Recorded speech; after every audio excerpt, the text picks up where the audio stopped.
राम राम, जय हिंद। तो एक टॉपिक जो मेरे पास काफ़ी दिन से आ रहा था और इसके ऊपर हमें वीडियो बनाना भी था, लेकिन मेरे पास एग्जैक्ट कुछ चीज़ें नहीं थी, डेटा नहीं था, तो हम नहीं बना पा रहे थे। आज का ये जो टॉपिक है वो है शादी के बाद हम क्या एग्ज़ाम की तैयारी कर सकते हैं, कॉम्पिटिटिव एग्ज़ाम की तैयारी कर सकते हैं और क्या उसमें क्लियर कर सकते हैं हम।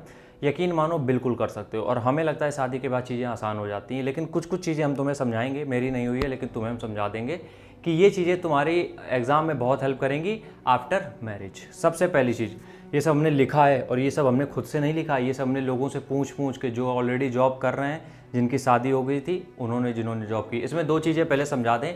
ये वीडियो लड़कियों के लिए है। क्यों? देखो, लड़कों जो सॉरी, अपनी लाइफ में थोड़ी आ रही थी बीच में। लड़कों की शादी तो वैसे भी तब तक नहीं होती जब तक वो जॉब ना कर रहे हो। एक दो केस रेयर अगर होते हैं, भैया तुम्हारे गांव में खेती है, कुछ है, तो हो गई तुम्हारी शादी, तो बात अलग है। लेकिन आजकल लड़कों की शादी बिना जॉब के नहीं होती। तो लड़कों का परसेंटेज मुश्किल से 1-2% होगा जो वीडियो देख रहे होंगे। ये वाला अधिकतर क्या है, लड़कियाँ। ठीक है, अब देखो बात करते हैं। इसमें कोई भी भैया बुरा ना मानना, जो फैक्ट है वो हम बता रहे हैं। शादी के बाद एग्ज़ाम की तैयारी में दो चीज़ें हैं। सबसे पहली बात क्या है, तैयारी के साथ आपको पर्सनल लाइफ को भी मैनेज करके चलना पड़ेगा। समझ लो मेरी बात, क्योंकि एक बार जब जॉब करने लगोगे, एग्ज़ाम क्लियर हो भी जाएगा और पर्सनल लाइफ अगर डिस्टर्ब हो गई तो यकीन मानो उसमें भी फिर मज़ा नहीं आएगा। ठीक है, तो दो चीज़ें समझ में आ गई। अब यहाँ पे शुरुआत हम करते हैं। सबसे पहली चीज़ ये है कि शादी के बाद आप 6 से 8 महीने तैयारी नहीं कर सकते हो, बिल्कुल नहीं कर सकते हो। टाइम निकलेगा ही नहीं। क्यों नहीं निकलेगा? देखो, शादी के बाद ये चीज़ें हम बार बार बोले, मेरी नहीं हुई है, हमें एक्सपीरियंस नहीं है। ये सब हमने जो लोगों से पूछ के, जो भी मेरे ग्रुप में थी उनसे पूछ के, भैया क्या शादी के बाद तैयारी कैसी चल रही, कैसे क्या करते हो, वो सब चीज़ें हैं, उसके हिसाब से तुम लोग की मदद कर रहे हैं। शादी के 6-8 महीने में तैयारी इसलिए नहीं हो पाती क्योंकि उस समय क्या होता है, परिवार का, रिश्तेदार का, फैमिलीज़ का, रिलेटिव्स का प्यार बहुत उमड़ता है, जिसकी वजह से क्या होती है, पढ़ाई एक मिनट भी नहीं हो पाती, क्योंकि फिर वहाँ से डायलॉग ऐसे मिलेंगे जो झेल नहीं पाओगी।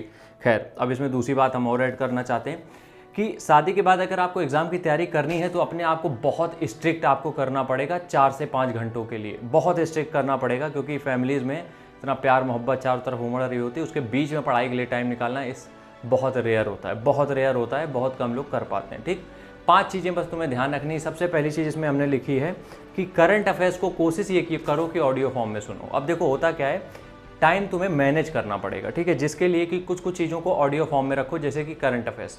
अब जो मैपिंग वाला काम है उसको तो आपको कॉपी पे ही करना पड़ेगा। बाकी के जो इवेंट डेली बेसिस पे हो रहे हैं, एक हेडफोन ले लो या फिर कुछ भी ऐसा लीड टाइप लगा लो और करंट अफेयर्स को लूप में आप सुन सकते हो, जिससे कि आपको वो सब कॉन्शियस माइंड में अल्टीमेट वो फीड जा रहा है, जिससे कि एग्जाम में वो क्लियर हो जाएगा। तो सबसे पहली चीज़, करंट अफेयर्स को हमेशा ऑडियो फॉर्म में रखो, यहाँ से आपका टाइम बचेगा और करंट अफेयर्स हर एग्जाम में आता ही है।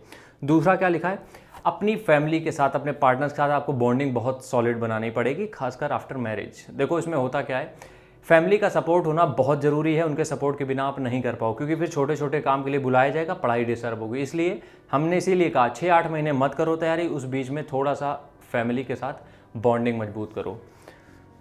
पढ़ाई के साथ साथ दूसरे ज्ञान भी चालू हो गए, खैर ठीक है।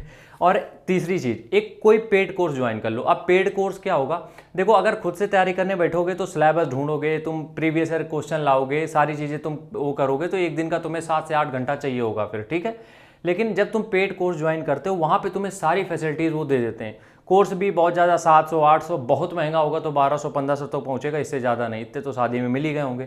तो इससे अच्छा ये है कि आप खुद से करने के बजाय एक पेड कोर्स ले लो। सारी कोचिंग बढ़िया पेड कोर्स में पढ़ाती हैं, उसमें कोई दिक्कत नहीं। किसी का भी पेड कोर्स ज्वाइन कर लो और उसके साथ पढ़ाई करना चालू कर दो, ठीक है, जिसमें तुम्हारा बहुत टाइम बचेगा, क्योंकि सारी प्लानिंग, सारी स्ट्रेटेजी, सारा सिलेबस वो तुम्हें करके देंगे, तुम्हें सिर्फ पढ़ना है। अगला क्या है, कुछ सीरियल्स। हाँ, दोपहर में जो सीरियल्स आते हैं, खाने के साथ तारक मेहता का उल्टा चश्मा, ये सारी चीज़ें बंद करनी पड़ेंगी। इसीलिए हमने कहा इन्जॉयमेंट नहीं हो सकता है। देखो अगर तैयारी वाकई में करनी है तो आप ये सीरियल जो घर वाले आते हैं वो नहीं देखने होंगे आपको, मतलब देख ही नहीं सकते हो, टाइम ही नहीं है तुम्हारे पास। इस चीज़ों में थोड़ा सा अपने आप को स्ट्रिक्ट रखना पड़ेगा, या फिर इन चीज़ों से रिस्ट्रिक्ट करना पड़ेगा खुद को। आखिरी बात यही है कि अगर फैमिली में, जहाँ तुम गए हो, अभी चीज़ें नहीं सही चल रही हैं, अगर नहीं कुछ हो पा रहा है, तो उनसे तुम 2 से 3 महीने का टाइम मांगो और निकल लो वहाँ जहाँ से आए थे तुम, अपने होम टाउन, मतलब जहाँ पे तुम्हारा जन्म हुआ था, जहाँ पे तुम रहे हो बचपन से, वहाँ चले जाओ, वहाँ रह के तैयारी करो। क्योंकि अक्सर ये देखा गया है, शादी के बाद घर वाले काम नहीं कराते हैं, खासकर जब तुम अपने घर जाते हो। खैर इतना ही हम बता पाएंगे, इससे ज़्यादा एक्सपीरियंस मेरा है नहीं। आज के वीडियो में बस इतना ही। अगर हेल्प हो इससे तो कमेंट करके जरूर बता देना। मिलते हैं नेक्स्ट वीडियो में, तब तक के लिए राम राम, जय हिंद।